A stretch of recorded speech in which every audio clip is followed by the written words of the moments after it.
go with the word war.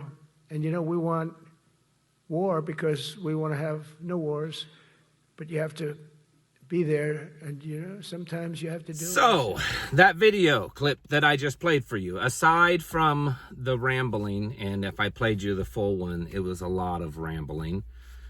Did you catch what the president said? We want to go to war so that we can have no more wars. We want to go to war so that we can have no more wars. Let me break that down, what I think he means by that. I mean, it's kind of self-explanatory, right? Number one, I think he's saying that because of his campaign promise, no new wars. Okay, yeah, except we're going to have one big one so that we can have no new wars.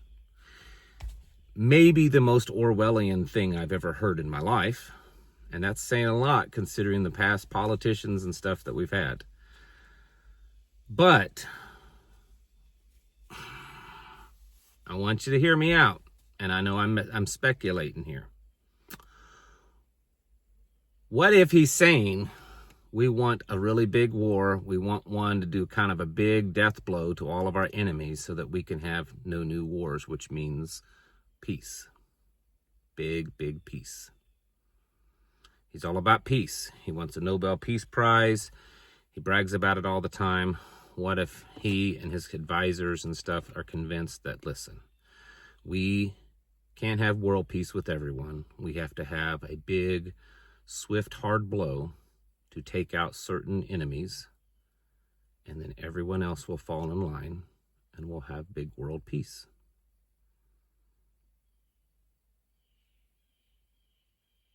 Some of you know what that sounds like. I know there's got to be some people out there that are thinking exactly what I'm thinking right now. That sounds like scripture right there, folks. All right. So, I know I talk all the time about how we could be on the verge of a war. Maybe not all the time, but I mention it often enough. I think we are really, really close.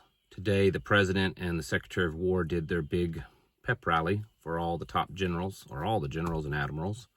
I think it was over 800 there. There was some things that were a little cringy. There were some things that were okay and maybe made sense. And then there was just,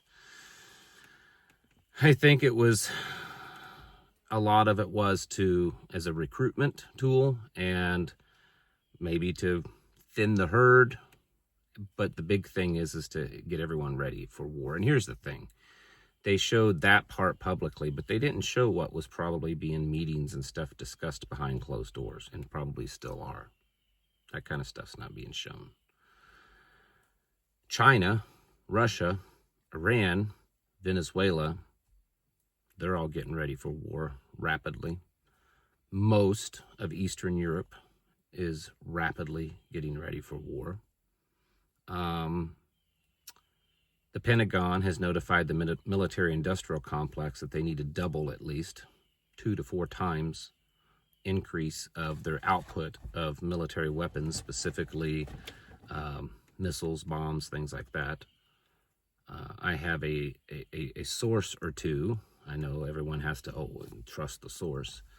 Someone that's they're not active duty, they're retired, but they still work as a civilian on a military base.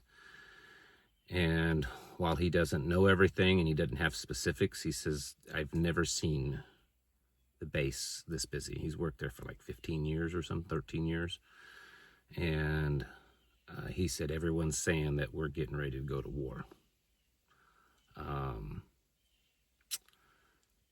So Russia is calling up the largest amount of troops at one time in like 9 years.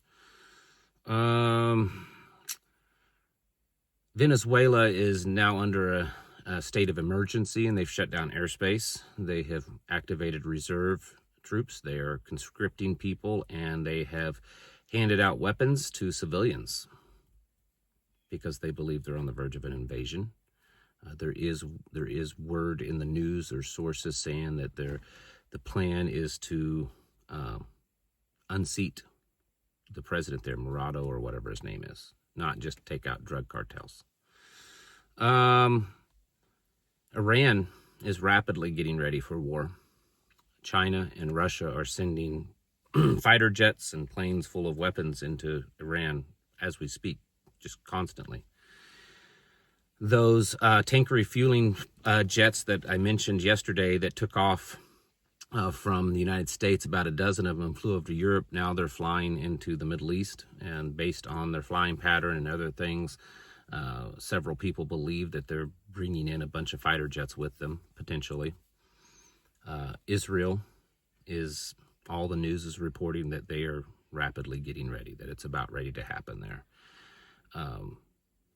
Russia and Ukraine are just constantly heating up there. Eastern Europe is rapidly getting ready. Hospitals are being put on alert to prepare for casualties. The president announced today that submarines have been moved in close to Russia. A lot of stuff. And then we have the president recently talking about war a lot, changing the Department of Defense to the Department of War. He said that he told the Secretary of War that to use this time on American streets in Portland and Chicago and St. Louis and Memphis and stuff as a way to train your people on going to real war. And then he made the statement today that we want war so that we can have no new wars. I think we're getting really close, folks, and I know I'm going to be accused of being dramatic. I know I'm going to be accused of fear porning everybody. I get it. I don't care about that. The handwriting's on the wall. The data is there. It looks like it's not just, well, it could be Iran, it could be China, it could be Russia, it could be Venezuela. It's starting to look like it may just be all of them.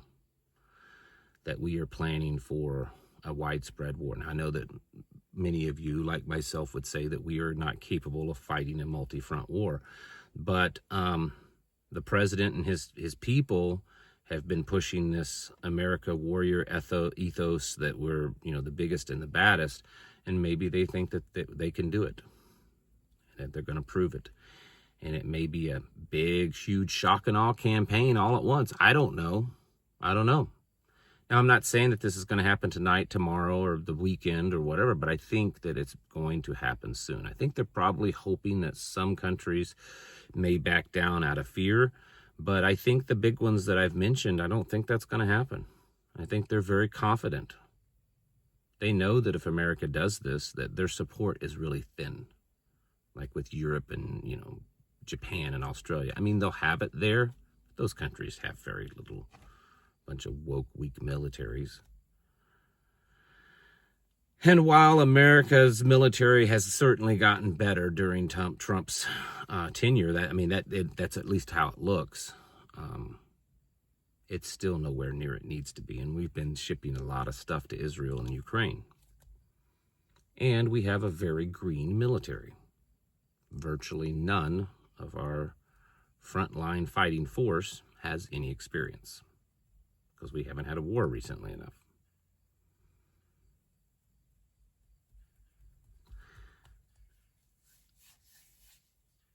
I think that it's very possible that this could be happening in a matter of weeks.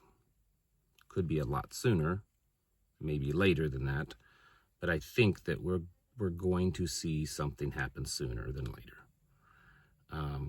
It makes no sense to do some of the things that's being done just to look good. And as much as some of you are going to be very angry with me for saying this, we also have to admit that the leadership of this country right now seems to be very arrogant and probably filled with hubris. And they're upset that there are certain people on this planet, Russians, Chinese, Iranians, Venezuelans, North Koreans, that are not bowing to them, that are not complying with their demands. And they got to show the world they get it. I think this administration sees it more than anyone, that this is a fight for the world order. It doesn't mean that they're the good guys and the others are the bad, or vice versa. They're all the bad, I think. Just different flavors of it. Because in the end, you and I are stuck in the middle. I think this is going to bring in a massive surveillance state. It could very well be the thing that collapses the dollar so that they just very quickly, immediately shift over to some kind of stable coin backed Fed, federal backed stable coin. So now you're doing digital. Oh, it's not a central bank digital currency. It's a stable coin. I know it's a big doom and gloom. And I made it sound like that this is the end times, in the Bible. But here's the thing. When scripture talks about the beast and the antichrist and stuff bringing about this big global peace, to have global peace, you have to have global chaos, okay? You're not going to have good times and then someone stands up and says, hey, let's all form together in one big government and religion and dollar and language and have global peace. Everyone's going to be saying, why? I mean, we're fine the way we are. It's going to have to be chaotic. It's going to have to be really bad. I mean, look as bad as things have been. COVID, Ukraine, Israel and Iran. That wasn't certainly anywhere near enough to have the world come together under one banner. It's got to get bad for that stuff to happen that's in Scripture. And maybe this is the big real start of it. I don't know. I don't know. But I just think that all of you should be getting yourselves prepared, taking it serious. That's all I have to say. We are still doing our raffle, right? And some of you have really responded. I'm not going to go into any great detail. This is the bag that you're getting. This is not one of those pre-put together stuff. This is a professional quality bag, and I hand-picked and loaded this bag myself.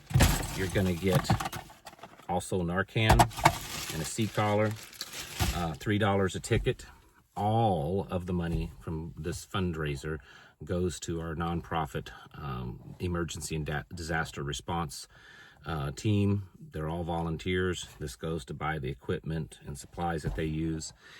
When you buy a ticket, you'll get a thank you email. That's not some just generic thank you email that you ignore. Open it up, and there's going to be a list of businesses that are friends of this channel, and there'll be discount codes. If you choose to go and purchase something from that business, you'll have a discount code. It's just a thank you for buying a ticket or 10 or 100 or whatever you want to buy.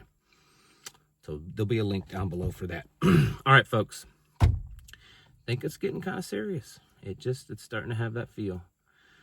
Get your houses in order. Prepare yourselves mentally, physically, and spiritually. Thanks for watching. Catch you in the next video.